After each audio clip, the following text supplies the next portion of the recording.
अरिहंत सिद्ध सूरी उपाध्याय साधु सर्व अर्थ के प्रकाशी मांगलिक उपकारी हैं।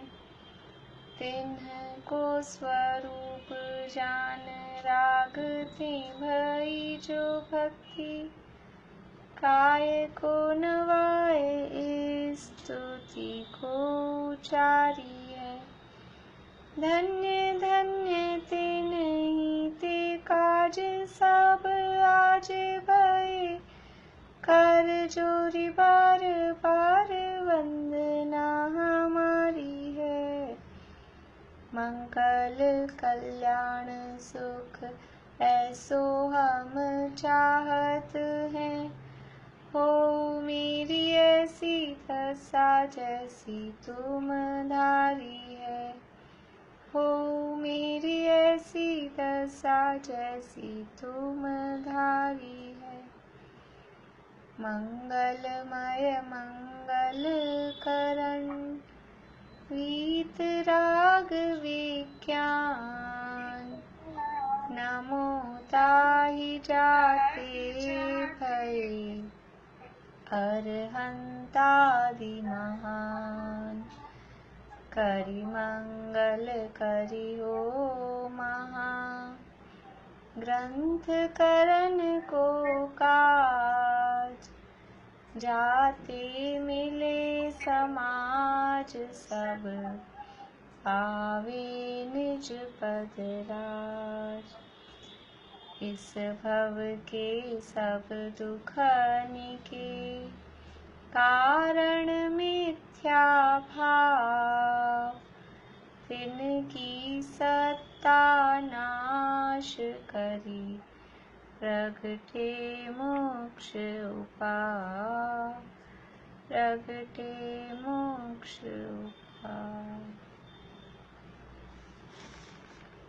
मोक्षार्थ प्रकाशक नामक ग्रंथ, इसके चौथे अधिकार की चर्चा हमारी चल रही है। प्रश्न आज देखने या कल देखें? अब देखे हैं सब लोगों ने? देखे? चलिए, कौन सा नंबर था?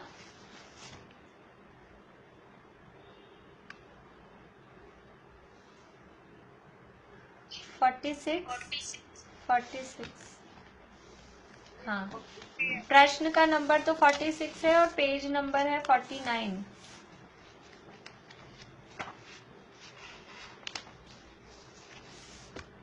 विषयों का ग्रहण होने पर भी जीव सुखी क्यों नहीं होता?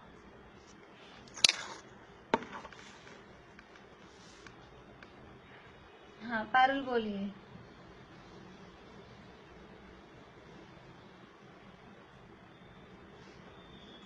अनम्यूट करिए, अनम्यूट। पारुल अनम्यूट करिए। क्योंकि जीव सब विषयों को ग्रहण करना चाहता है।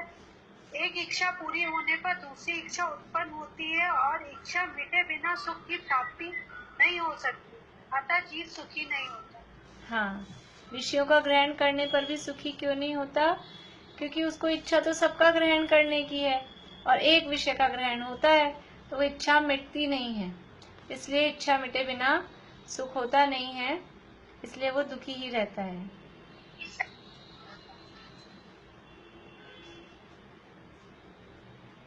कई जीव विषय ग्रहण से सुखी होते देखे जाते हैं। आप इन उपायों को सर्वथा झूठ क्यों कहते हो? बहुत से जीव, हम खुद ही ऐसा लगता है विषय ग्रहण किया तो हम सुखी हो गए। भूख लगी, भोजन ग्रहण कर लिया और सुखी हो गए। प्यास लगी और पानी पी लिया तो सुखी हो गए। फिर आप ये जो उपाय हम कर रहे हैं इनको झूठा क्यों कहते हो? हाँ, प्रीति बोलिए। हाँ, वे सुखी तो नहीं होते हैं, भ्रम से सुख मानते हैं। यदि सुखी हुए होते तो अन्य विषयों की इच्छा कैसे होती? जैसे रोग मिटने पर अन्य औषधि को क्यों चाहे, उसी प्रकार दुख मिटने पर अन्य विषयों को क्यों चाहे। इसलिए विषय के ग्रहण द्वारा यदि इच्छा रुक जाए तो हम सुख माने, लेकिन जब तक जिस विषय का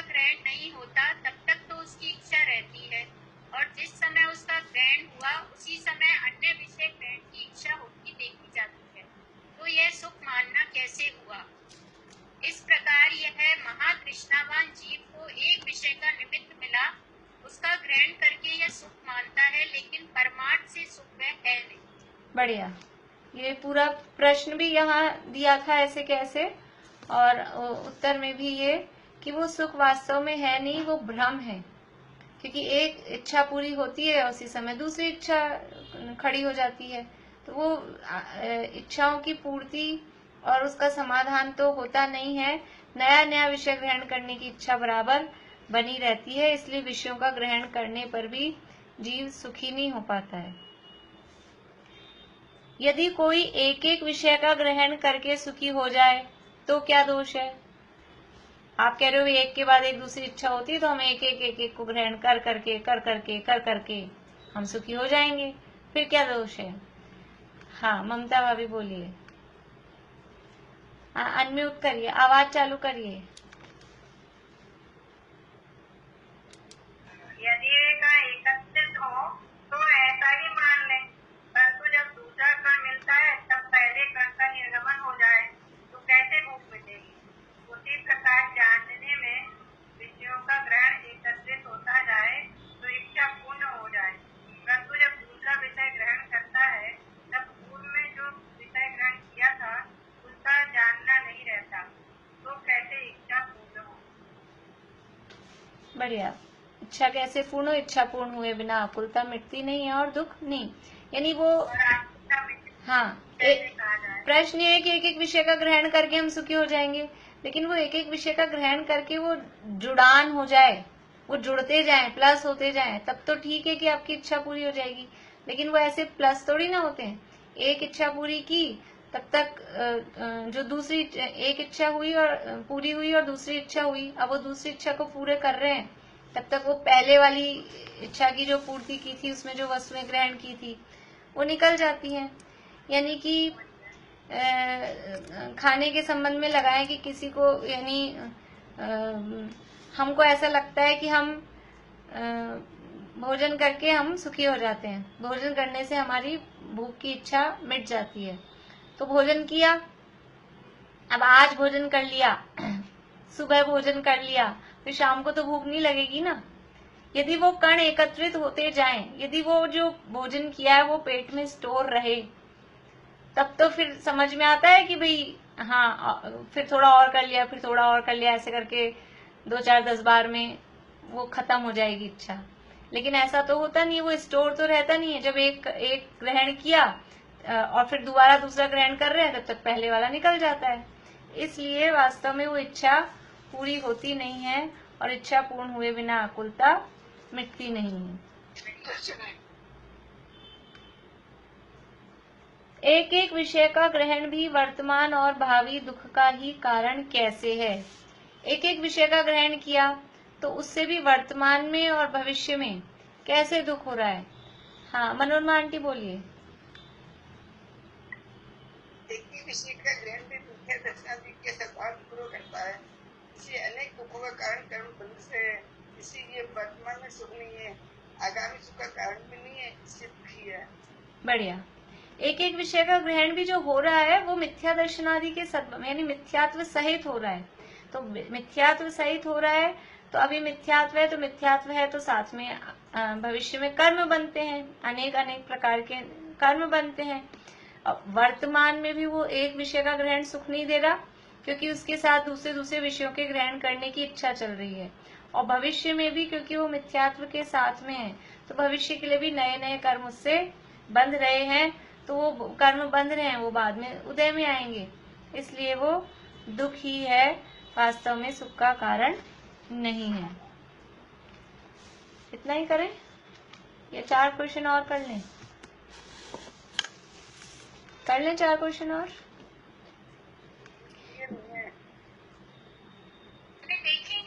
अभी नहीं देखे? चलिए तो फिर कल करते हैं, कल करते हैं। चौथा अधिकार,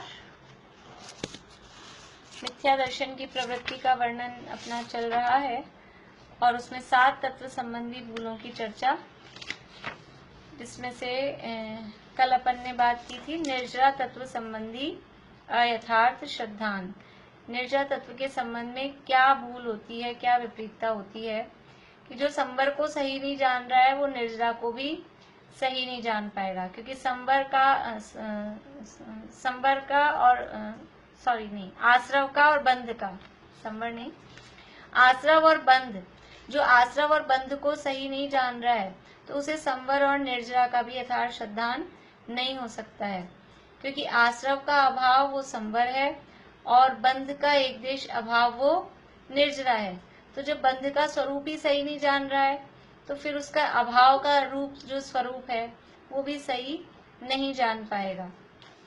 इसलिए जो बंध को यथार्थ नहीं पहचानते उसे निर्जरा का भी यथार्थ श्रद्धान नहीं होगा। जो दुख के कारण को नहीं जान रहा, दुख का कारण क्या है, दुख को नहीं जान रहा और दुख के कारण को नहीं जान रहा, वो सुख को और सुख के कारण को भी कैसे जान पाएगा। ये आश्रव है, ये दुख स्वरूप है, बंध है, वो दुख का कारण है।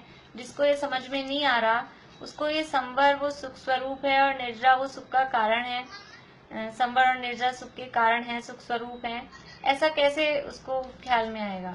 उसको वो भी समझ में नहीं आता है। इसलिए ये निर्जरा तत्व के संबंध में बराबर भूल रहती है, क्योंकि कर्मों को नहीं जान पाता है। अब कर्म को नहीं जानेगा तो उसके एक देश अभाव रूप निर्जरा को भी नहीं जानता है और दुख दूर करने के अपनी शक्ति के अनुसार जो भी उपाय करता है वो पर पदार्थों में करता है।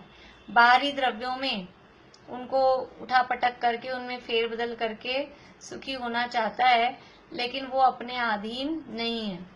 पर द्रव्यों का परिणमन अपने अधीन नहीं है, इसलिए वो परेशान होते हैं, क्योंकि वो परिणमन होता नहीं है अपने अनुसार और चाहते हैं और होता नहीं है। चाहा कभी होता नहीं, बस बढ़ता है संसार, वस्तु स्वरूप जान लो तो हो जाओ भव पार। एक बारह भावना थी, बहुत बड़ी, उसकी ऑडियो पहले कैसेट चलती थी, बहुत अच्छी बारह भावना, उसमें ये पंक्ति थी, चाहा कभी होता नहीं, बस बढ़ता है संसार, वस्तु स्वरूप जान लो तो हो जाओ भव पार। पर समस्या तो ये है कि ये वस्तु स्वरूप जानते ही नहीं है, इसलिए वो संसार बढ़े जा रहा है, क्योंकि मिथ्यात्व सहित है। वस्तु स्वरूप जान ले तो मिथ्यात्व ही नहीं रहे। मिथ्यात्व यही तो है कि वस्तु के यथार्थ स्वरूप को नहीं जानना, वही तो मिथ्यात्व है। इस तरह से निर्जरा तत्व का अयथार्थ ज्ञान होने पर अयथार्थ श्रद्धान होता है। पेज नंबर 84, मोक्ष तत्व संबंधी अयथार्थ श्रद्धान। तथा सर्व कर्म बंध के अभाव का नाम मोक्ष है। मोक्ष किसे कहते हैं कि संपूर्ण कर्मों का अभाव जहाँ हो जाए। देखिए यहाँ जो परिभाषा दे रहे हैं आश्रव बंध संवर निर्जरा मोक्ष की, कर्मों की तरफ से ही दे रहे हैं। समझ लीजिए द्रव्य वाला जो पक्ष है, द्रव्य संवर, द्रव्य निर्जरा, द्रव्य मोक्ष, वही वाली परिभाषाएं दे रहे हैं। यहाँ शुरू से ही दूसरे अधिकार से ही, क्योंकि कर्म बंधन सहित अवस्था, जीव कर्म बंधन से सहित है, यही सिद्ध कर रहे हैं। क्योंकि जब तक ये कर्म बंधन सहित अपनी स्थिति सिद्ध नहीं होगी, ये मानने को तैयार नहीं होंगे, तब तक उसके अभाव का उपाय भी नहीं होगा। इसलिए यहाँ जो ये 7 तत्वों की परिभाषा भी दे रहे हैं वो कर्मों की तरफ से ही दे रहे हैं। वास्तव में यदि हम कर्मों को बीच में नहीं लाएं तो क्या मोक्ष की परिभाषा हम बना सकते हैं? संवर निर्जरा की परिभाषा कुछ कह सकते हैं? मोक्ष कर्मों को बीच में नहीं लाएं, बिना कर्मों के बता सकते हैं? हमने की थी बात छड़ाला के समय ही शायद।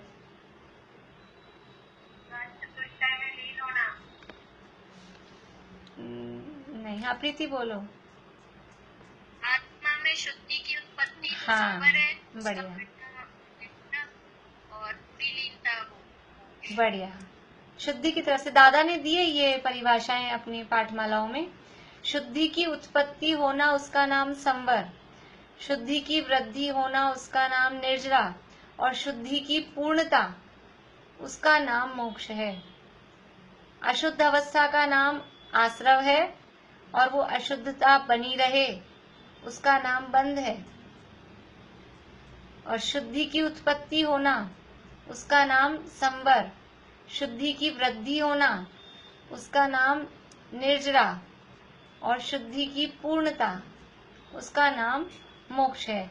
लेकिन यहाँ अभी उसकी बात नहीं है। यहाँ तो अभी कर्मों की तरफ से बात बताई है, किसको संवर निर्जरा मोक्ष कहते हैं।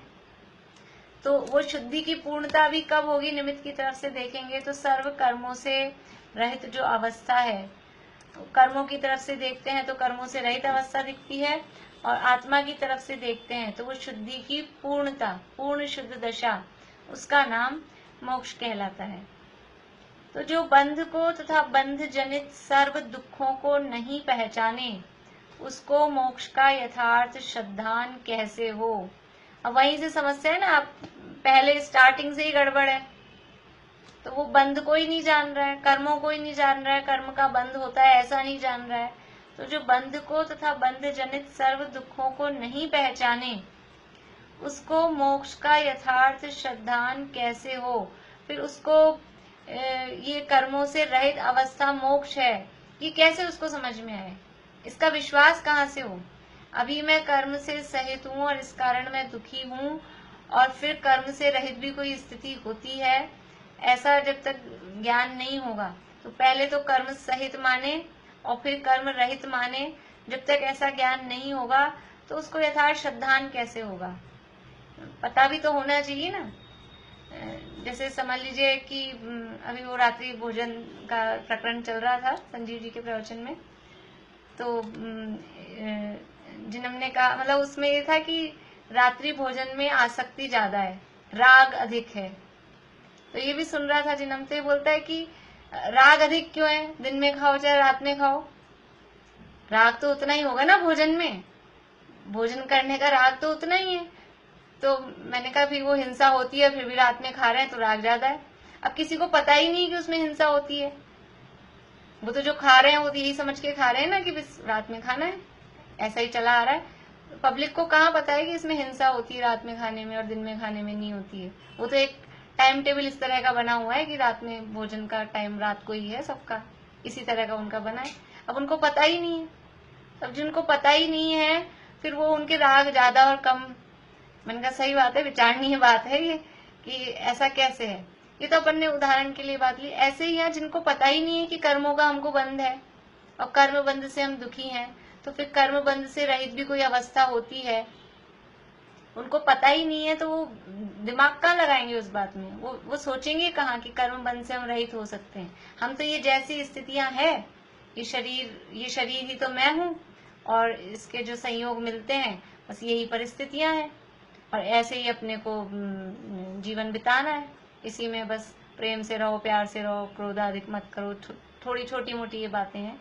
वो कर्मों का बंध होता है और अगले भव में उसका फल आता है, और ये ऐसा ऐसा चक्र चलता रहता है और चार गतियों में जीव घूमता रहता है, ऐसा पता ही नहीं है। तो जो बंध को तथा बंध जनित सर्व दुखों को नहीं पहचाने, उसको मोक्ष का यथार्थ श्रद्धान कैसे हो। जो बंध को नहीं जान रहा है तो बंध के अभाव रूप मोक्ष को कैसे वो विश्वास करेगा, कैसे श्रद्धान हो। जैसे किसी को रोग है, वह उस रोग को तथा रोग जनित दुख को न जाने तो सर्वथा रोग के अभाव को कैसे भला माने। अब किसी को रोग है, तकलीफ है, वो रोग अपने में मुझे रोग है ये मानने को तैयार नहीं है। तो जो वो ये मानने को ही तैयार नहीं है, तो फिर वो ये रोग है और इससे मुझे तकलीफ हो रही है और इसका अभाव करना चाहिए, इसके अभाव में सुख होगा, वो मानने को ही तैयार नहीं है। वो कैसे मानेगा, वो तैयार ही नहीं होगा, बोलेगा मैं तो बढ़िया हूँ, सही है। समझ लीजिए किसी की आईज वीक हो और अपन कहें कि भाई आप आंखें टेस्ट करा लो आपकी, कि नहीं मुझे तो बढ़िया दिखता है। अब उसको जो दिख रहा है, धुंधला दिखने को ही वो बढ़िया दिखना मान रहा है, तो वो क्यों इलाज कराएगा, क्यों चश्मा लगाएगा कि जबरदस्ती मेरे चश्मा लगाते हो, मेरे को तो दिख रहा है। ऐसे ही जो अपना रोग मानने को तैयार नहीं है, कर्म बंधन मुझे है ऐसा मानने को तैयार नहीं है, और हम तो यहीं सुखी हैं संसार में भी, तो थोड़ा बहुत तो चलता ही है, अपना परिवार है, थोड़ा बहुत सब कहना मानते हैं, छोटा मोटा ऊंच नीच होती रहती है, बाकी अपन तो सुखी हैं। तो जो यहीं सुखी है और अपने को दुखी नहीं मान रहा है, वो फिर सुखी होने का उपाय क्यों करेगा, करेगा ही नहीं। तो किसी को रोग है, वह उस रोग को तथा रोग जनित दुख को न जाने तो सर्वथा रोग के अभाव को कैसे भला माने। उसी प्रकार इसके कर्म बंधन है, यह उस बंधन को तथा बंध जनित दुख को न जाने तो सर्वथा बंध के अभाव को कैसे भला जाने। कि मुझे बंधन है और बंधन से मुझे दुख है, ऐसा जब तक नहीं जानेगा तब तक ये बंध का पूर्ण अभाव हो जाएगा, वो मेरे हित में है। सर्वथा बंध के अभाव को भला कैसे जाने, कि बंध का जो पूर्ण अभाव होगा वो मेरे लिए हित रूप दशा है, वो मेरे लिए भला है, कैसे मानेगा, नहीं मान पाता है। तथा इस जीव को कर्मों का और उनकी शक्ति का तो ज्ञान है नहीं, इसलिए बाह्य पदार्थों को दुख का कारण जानकर उनका सर्वथा अभाव करने का उपाय करता है।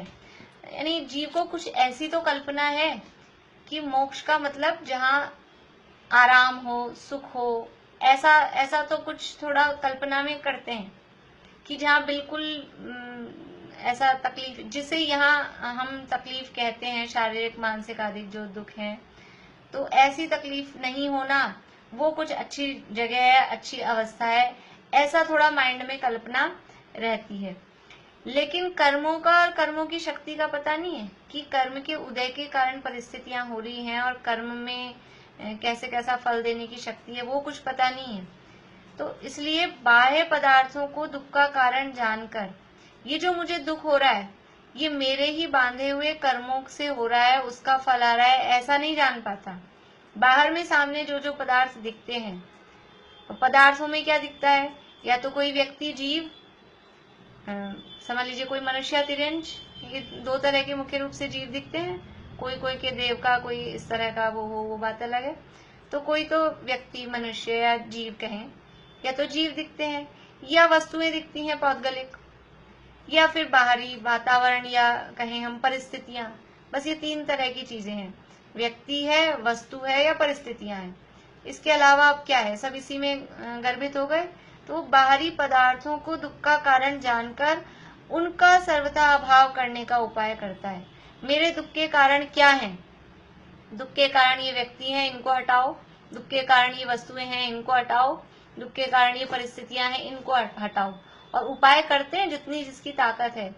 मई जून के महीने में ये गर्मी, ये परिस्थिति है, वो दुख के कारण दिखती है।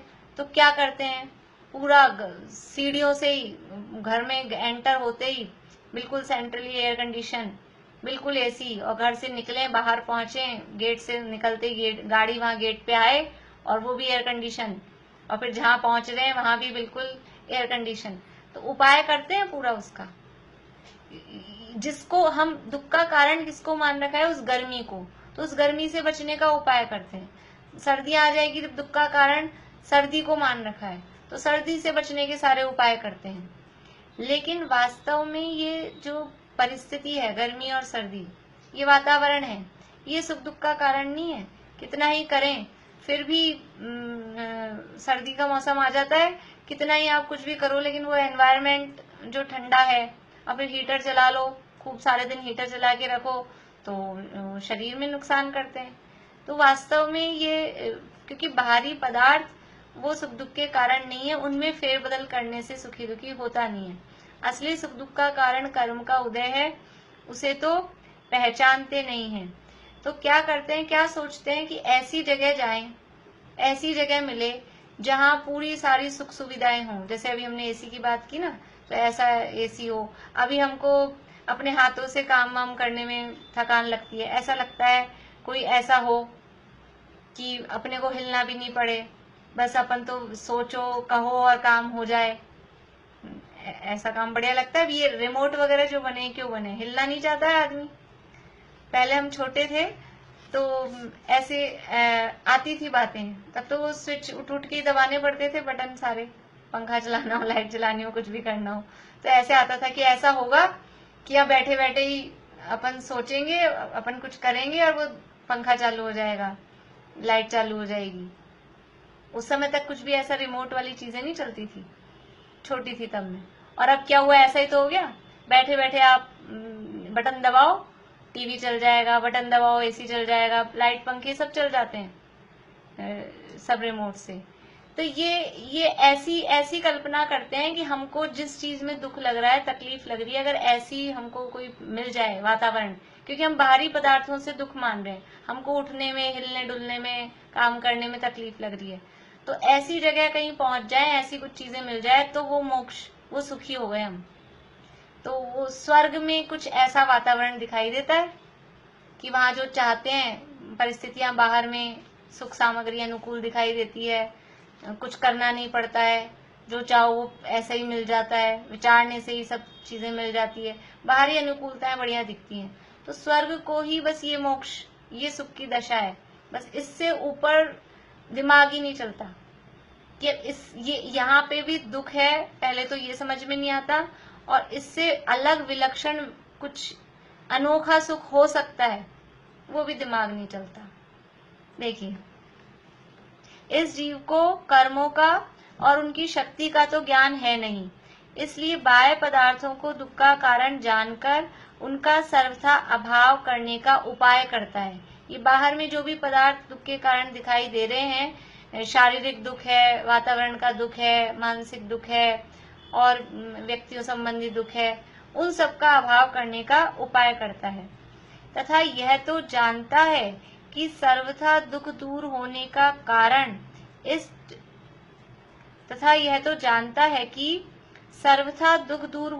कारण इष्ट सामग्रियों को जुटाकर सर्वथा सुखी होना है। ये सारी अपनी अनुकूल सामग्रियां मिल जाएंगी तो हम बिल्कुल सुखी हो जाएंगे। ये जानता है कि बाहर में ये जो भी हमको चीजें प्रतिकूल लग रही हैं, उनसे हमको दुख है, और हम ऐसी ऐसी सामग्री जुटा लें जो सब बराबर अपने अनुकूल हो, और सबने ऐसा उस सुख को प्राप्त करने के लिए सबने अपनी अपनी यथाशक्ति वो सामग्रियां जुटा रखी हैं। जिसके पास जितनी है वो सब क्यों जुटाई है?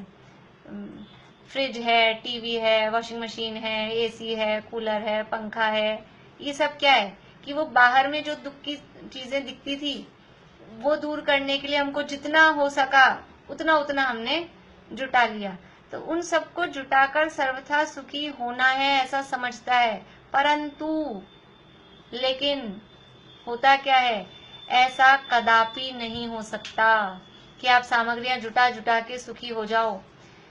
स्वर्ग में सब कुछ है, सारी, अभी स्वर्ग छोड़ो, अपन तो मनुष्यों की बात करो तो अपने को सबके पास सब है, काफी ऐसा कोई वो नहीं है, लेकिन चलो अपने भी छोड़ो तो मनुष्यों में अब कौन है सबसे बड़ा धनवान व्यक्ति?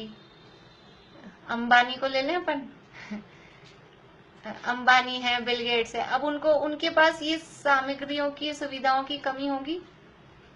अपने यहाँ वो किशनगढ़ में इधर RK मार्बल वाले हैं, तो ऐसा कहते हैं कि उनके मतलब सब कुछ घर में, लेडीज को कहीं बाहर जाने की जरूरत नहीं है, यानी कुछ भी चाहिए हो, यानी जो भी कुछ काम काज है वो सब घर में ही उनके, इतना ऐसा है। और अपन वो तो चलो अपने यहीं के हैं, वो अंबानी वगैरह के भी कोई ऐसा थोड़ी ना होगा, घर में ही ब्यूटी पार्लर होगा, नौकर चाकर, ये तो बात ही नहीं करने की है कोई, और भी जो भी चाहिए सब चीजें वो सब घर में ही होंगे। फिर क्या वो सब सुखी हैं? क्या उनको कोई दुख नहीं है, कोई तकलीफ नहीं है? बाहर से देखने में, सामग्री की अपेक्षा से देखने में सुखी दिखाई देते हैं, लेकिन अंदर से एक एक को पूछें, क्या वो उनके घर में कभी कोई दवाई नहीं लेता होगा, कभी कोई गोली नहीं खाता होगा? और जितने ज्यादा ये बड़े बड़े दिखाई देते हैं धनवान, वो नींद की गोलियां वही खाते हैं सबसे ज्यादा, कि उनको नींद नहीं आती है। अब वो ऐसा फील करें कि हम कैद हैं। वो ऐसा तो फील, वो ऐसी तो हमारी स्थिति है ना, हम यहाँ कर्म बंधन सहित है और हम कैद में हैं, ये हम फील ही नहीं करते हैं। ऐसे ही वो वहाँ इन सुख सुविधाओं की कैद में हैं और हम इनके पराधीन हो गए हैं, काम नहीं चलता। गुरुदेव के प्रवचनों में आता है, बीड़ी बिना चले नहीं, 3 लोग का नाथ, और वो एक चाय के बिना चले नहीं। बोलते हैं सुबह से उठ के बीड़ी नहीं पिए, चाय नहीं पिए तो फ्रेश नहीं हो पाए। ये 3 लोग का नाथ और इनके गुलाम हो रहा है। ऐसे जरा जरा सी चीजों के, हमारा भी तो ऐसे है ना, कुछ कुछ चीजें भले ही हमको ऐसा लगता है, लेकिन कोई ना कोई चीजें ऐसी होती है, इसके बिना अपना नहीं चलता, इसके बिना अपना नहीं चलता। ये बाहरी वस्तुओं के अधीन, क्योंकि उनसे हमने सुख दुख की कल्पना कर रखी है। तो सर्वथा दुख दूर होने का कारण इष्ट सामग्रियां समझ में आती है, उनको जुटाकर सर्वथा सुखी होना है, ऐसा मानता है कि क्योंकि ये सुखी होने का साधन ये इष्ट सामग्रियां हैं और इनको जुटाकर अपन सुखी हो जाएंगे, परंतु ऐसा कदापि नहीं हो सकता। बच्चों को जैसे अपन जिन चीजों के लिए रोको ना, अपने पास तो वो चीजें दिखाई, बच्चों को समझ लो मोबाइल ही नहीं मिलता है फुल फ्लैश, अपने पास तो सबके हाथ में दिखाई देता है, तो उनको ये रहता है एक मोबाइल हमको अपना पर्सनल मिल जाए तो हम सुखी हो जाएंगे। लेकिन क्या ऐसा हो जाएगा? उनको उनका फुल फ्लैश मोबाइल मिल जाएगा और उनको दिन भर रोको नहीं टोको नहीं कि जितना खेलना है खेलते रहो, तो भी सुखी नहीं हो सकता। फिर वो आंखें दुखने लग जाती है, सिर दुखने लग जाता है, और नहीं भी कहें तो भी भूख प्यास ये सब तो लगती है ना, और दूसरे काम तो चालू रहते ही हैं, नींद तो आती ही है, थकान होती है तब तो नींद आती है। तो इसलिए ऐसा कदापि नहीं हो सकता कि ये सामग्रियां जुटा जुटा के सुखी हो जाएंगे, ऐसा बिल्कुल नहीं हो सकता। यह वृथा ही खेद करता है। सारी जिंदगी किसमें गुजर जाती है? अपने जैसे मनुष्य गति के जीवों की सारी जिंदगी इसी में तो गुजर जाती है। सामग्रियां जुटाने की व्यवस्था ही तो है, कमाना धमाना ही क्यों चल रहा है? यही कि हम ये सामग्रियां हमारे पास में रहें, हम सुखी रहें और इस तरह की व्यवस्था रहे। वृथा खेद खिन्न, पूरी जिंदगी खेद खिन्नता में निकल जाती है सुखी होने के उपाय करते करते, लेकिन सुखी नहीं हो पाते क्योंकि उपाय सारे गलत थे, क्योंकि उन सामग्रियों में सुख ही नहीं था। सुख कहाँ है? सुख तेरे भीतर भरा, उसका कर श्रद्धान, फिर क्यों बाहर खोजता स्वयं सुख की खान। सुख तो अंदर भरा है, कस्तूरी तो नाभि में है, और वन वन काहे डोले वे बाहर में ढूंढते रहते हैं। वो मर जाता है हिरण, बाहर में कस्तूरी ढूंढ ढूंढ के खुशबू कहाँ से आ रही है? वो खुशबू तो अंदर से आ रही है। ऐसे हमारा भी जीवन पूरा हो जाता है, अनंत भाव ऐसे ही बीत गए। सुख का लेश भी नहीं मिला, सुख रंच भी नहीं मिला, क्योंकि वहां सुख था ही नहीं। होता तो मिल जाता ना थोड़ा बहुत भी। कितना नमक चाटे, अरे 1 किलो नमक चाट लिया, थोड़ी सी तो मिठास आ जाती, जरा सी तो मिठास आ जाती। 1 किलो नमक खा गए हम, तो उसमें मिठास है कहाँ? 1 किलो क्या 10 किलो खा जाओ, पूरी बोरी खा जाओ, तो भी उसमें है ही नहीं, तो कहाँ से मिलेगी? ऐसी है कि बाहरी इन पदार्थों में सुख है ही नहीं, तो आएगा कहाँ से? इसलिए बाहर में सुख की कल्पना करना वो व्यर्थ है, वृथा है, खेद खिन्न होता है। इस प्रकार मिथ्या दर्शन से मोक्ष तत्व का अयथार्थ ज्ञान होने से अयथार्थ श्रद्धान होता है। मोक्ष का मतलब है पूर्ण सुख की अवस्था, सर्व कर्म बंधन से रहित अवस्था, और कर्मों को ही नहीं जानता है तो कर्मों से रहित अवस्था कैसे जानेगा?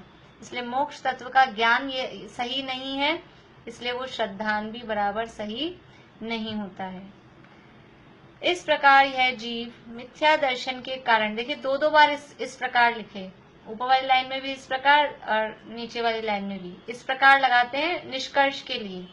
तो पहला वाला इस प्रकार तो मोक्ष तत्व संबंधी जो है अयथार्थ श्रद्धान है उसका निष्कर्ष दिया। अब ये दूसरी जो इस प्रकार लिखा है दूसरा, वो पूरे प्रकरण का जो मिथ्या दर्शन की प्रवृत्ति बता रहे थे 7 तत्व संबंधी अयथार्थ श्रद्धान, तो यहाँ वो पूरा प्रकरण पूरा हो रहा है, इसलिए कहते हैं इस प्रकार यह जीव मिथ्या दर्शन के कारण जीवादि 7 तत्वों का जो कि प्रयोजन भूत हैं उनका अयथार्थ श्रद्धान करता है। ये जीवादि 7 तत्व ये प्रयोजन भूत हैं, इनका अयथार्थ श्रद्धान करता है। क्यों करता है? गलत श्रद्धान करता है, क्योंकि मिथ्या दर्शन के कारण मान्यता उल्टी है, सारा वस्तु स्वरूप उल्टा समझ रखा है, मूल में ही भूल पड़ी है। पहला घड़ा उल्टा है तो सारे घड़े उल्टे ही उल्टे रखे जाएंगे।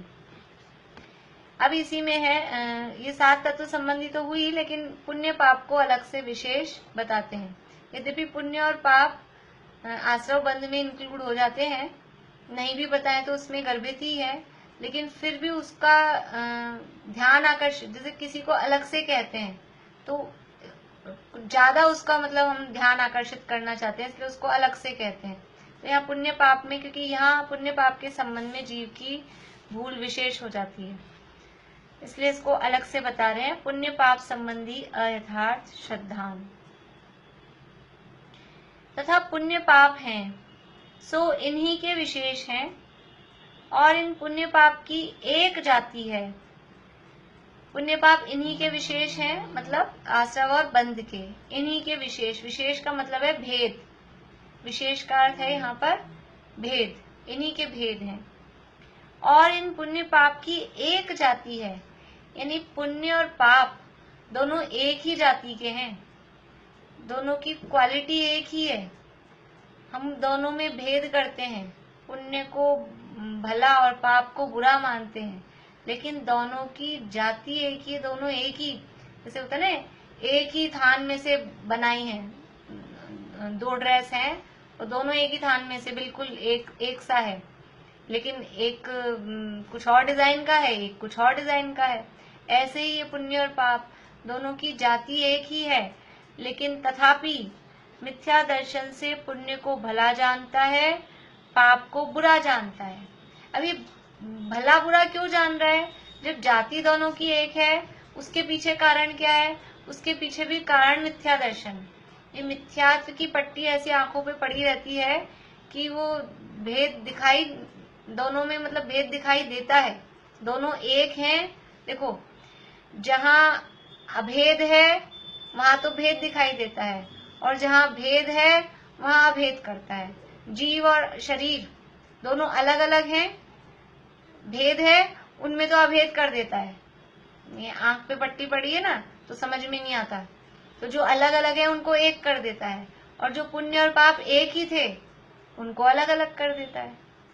ऐसा मिथ्या दर्शन के कारण, मिथ्या दर्शन से पुण्य को भला जानता है, पाप को बुरा जानता है। अभी दोनों में पुण्य और पाप दोनों एक हैं, एक जाति हैं। नाटक समय सार का पहले भी हमने कई बार देखा है।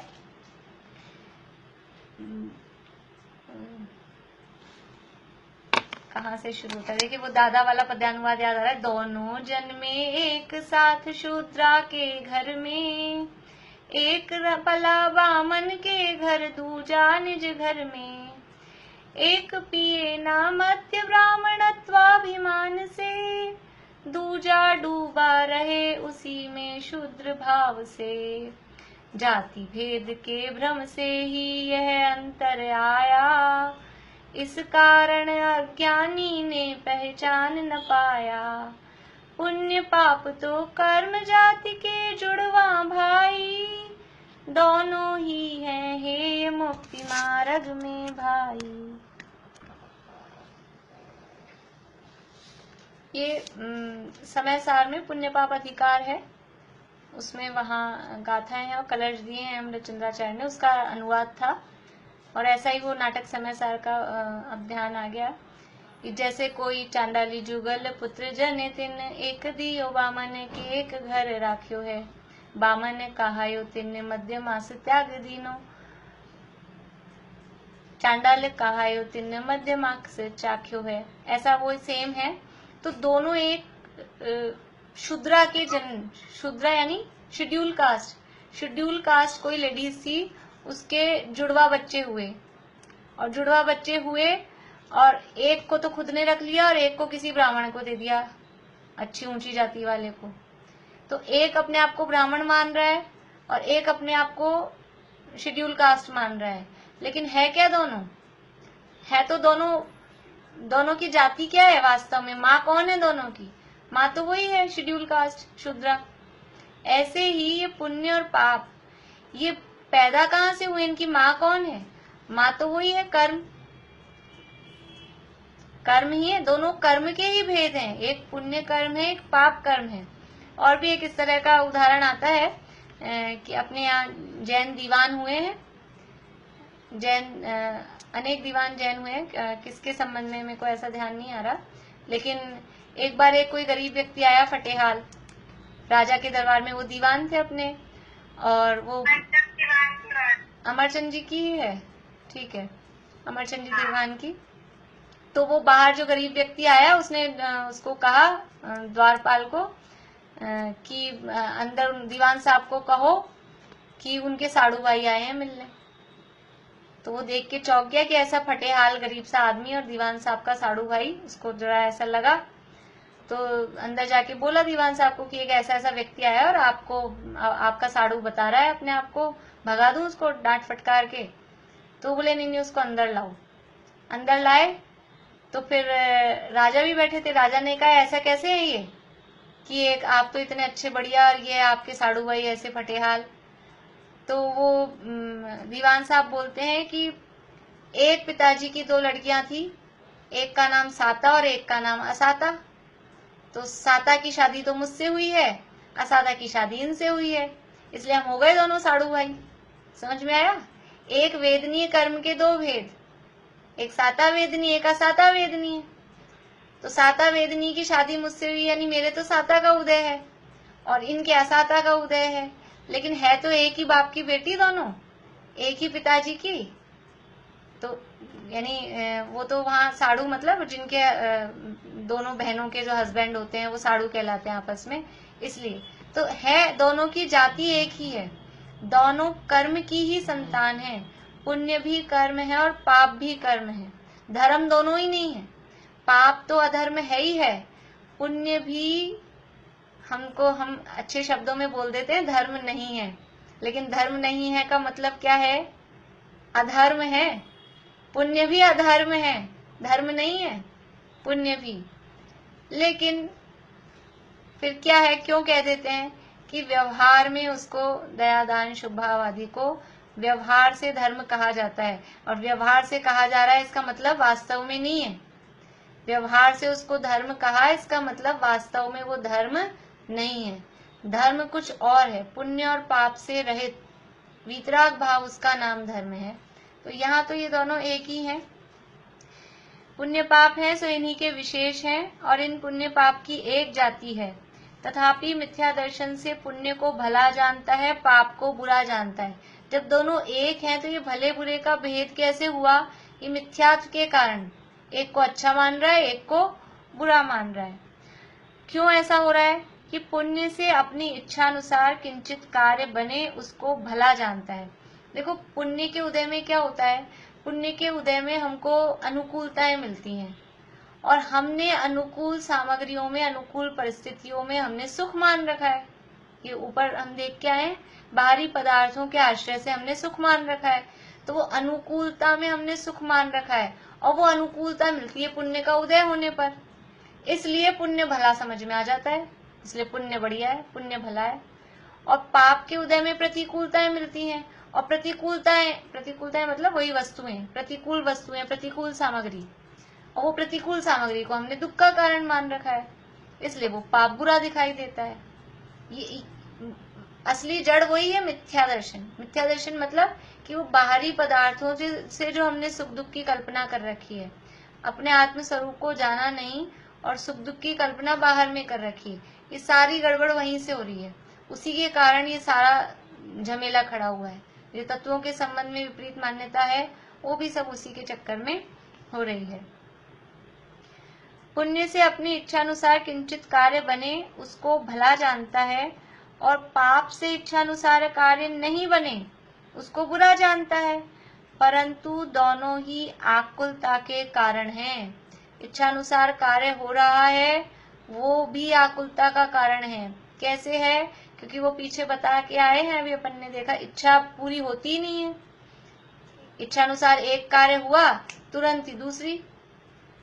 किसी के साथ भी देख लो अपन कि ये इच्छाएं पूरी हो गई हों, अपने जीवन पे दृष्टि डाल लें, दूसरों का देख लें कि इच्छा पूरी हो जाती है क्या। अभी अब क्या इच्छा है सबको, अब थक आ गए जल्दी क्लास पूरी हो, फटाफट सब सो जाएं, तो ठीक है फिर सुखी हो जाएंगे ना। फिर सुबह क्या होगा, और जल्दी भी क्यों सोना है कि अभी जल्दी से नहीं सोएंगे फिर सुबह उठने में लेट हो जाएंगे, फिर सुबह से कार्यक्रम। यानी सोना है वो उठने की इच्छा सहित अलार्म लगा लगा के सोते हैं कि उठना भी है। अगर सोना ही सुखरूप हो और सोने की इच्छा हो तो सोते ही रहो, लेकिन नहीं होता है। किसी भी चीज में यहाँ आराम है ही नहीं, इच्छाएं पूरी होती ही नहीं है। उठ जाएंगे, उठने के बाद में फिर नए नए नए नए एक के बाद एक काम पूरा हो जाएगा, फिर दूसरा काम, वो काम पूरा हो जाएगा, फिर तीसरा काम। ये ऐसा डेली लाइफ में भी, और अपन बड़े बड़े टारगेट भी देखें जीवन में कि ममता भाभी शादी हो गई साकेत की, अब निपट गया काम कि नहीं, अब इनके ढंग से हो जाए, हम दादा दादी भी बन जाए, ये भी निपट जाए। फिर वो हो जाएगा जब कि अब वो बड़े हो जाएं, फिर वो बड़े हो जाएंगे जब एक के बाद एक कुछ ना कुछ काम वो चलते ही रहते हैं। इच्छाएं और ये हमारी आगे आगे की जो भावनाएं हैं ये पूरी होती ही नहीं है, इसलिए वास्तव में सुखी होता नहीं है। तो पुण्य से अपनी इच्छानुसार किंचित कार्य बने उसको भला जानता है, और पाप से इच्छानुसार कार्य नहीं बने उसको बुरा जानता है, परंतु दोनों ही आकुलता के कारण हैं। पुण्य के पाप के उदय में तो आकुलता है ही है, पुण्य के उदय में अभी हमने इच्छाएं पढ़ी थी, उस पुण्य को उदय को भोगने की आकुलता, ये जो मिल गया पुण्य का उदय अब इसको भोगें, उसको भोगने की आकुलता है। आकुलता बनी ही रहती है, इसलिए बुरे ही हैं। तथा यह अपनी मान्यता से वहाँ सुख दुख मानता है, परमार्थ से जहाँ आकुलता है वहाँ दुख ही है। इसलिए पुण्य पाप के उदय को भला बुरा जानना भ्रम ही है। पुण्य का उदय भला और पाप का उदय बुरा, ऐसा जानना वास्तव में ये भ्रम है। तथा कितने ही जीव कदाचित पुण्य पाप के कारण जो शुभ अशुभ भाव उन्हें भला बुरा जानते हैं, वह भी भ्रम ही है, क्योंकि दोनों ही कर्म बंध के कारण है। देखिए पुण्य और पाप को तो शब्द को तो यहाँ कहा है कर्म, पुण्य कर्म पाप कर्म, और वो पुण्य बंधता कैसे है, वो शुभ भाव से, पाप बंधता कैसे है, अशुभ भाव से।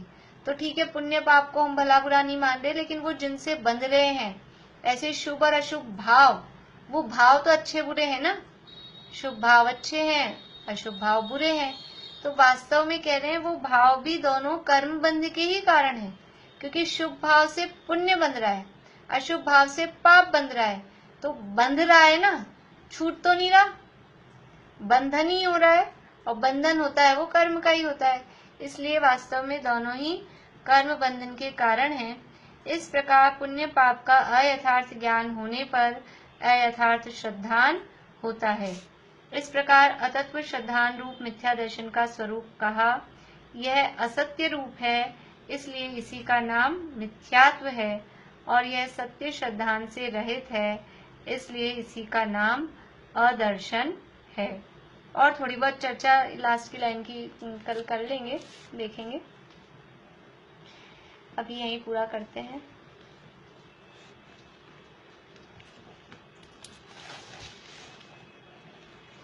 जिनवाणी भाभी 3-4 दिन से मेरे जूम मीटिंग ऐप ज्वाइन करने में प्रॉब्लम आ रही है, औरों को भी आ रही है क्या?